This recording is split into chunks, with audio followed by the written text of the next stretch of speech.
মানুষের জীবনে উন্নতি লাভ করার জন্য তিনটি স্তম্ভের প্রয়োজন হয়। প্রথম স্তম্ভ শিক্ষা। এই শিক্ষা আমাদের জ্ঞান প্রদান করে। দ্বিতীয় স্তম্ভ ব্যবসা, যার দ্বারা আমরা ধন উপার্জন করি। তৃতীয় স্তম্ভ হলো আমাদের ঈশ্বর, আমাদের ইষ্ট। এনার সাথে যদি আমরা জুড়ে থাকতে পারি তাহলে এমন একটা মানসিক বল আপনি লাভ করবেন যেটা এই সংসারে আর কোথাও পাওয়া সম্ভব নয়। কিন্তু মানুষ অনেক সময় জীবনে এই তিনটি স্তম্ভ লাভ করা সত্ত্বেও সামনে অগ্রসর হতে পারেন না। তখনও জীবনে কঠিন পরিস্থিতি আসতেই থাকে। এমনটা ঠিক কেন হয়? কারণ সে জীবনে এই তিনটি স্তম্ভ লাভ করে নেয়, জীবনে প্রয়োগও করে, কিন্তু তার ভিতের কথা সে ভুলেই যায়।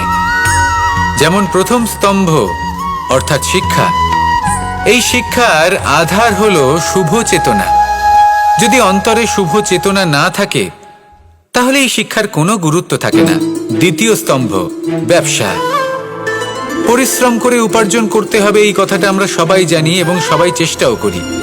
কিন্তু ব্যবসা করতে করতে আমরা এটা ভুলে যাই আমাকেও নিজের জীবনে প্রাধান্য দিন। কোনো সমস্যা আসবে না, জীবনে একের পর এক উন্নতি করবেন এবং এই মন প্রসন্ন হয়ে বলবে রাধা রাধা।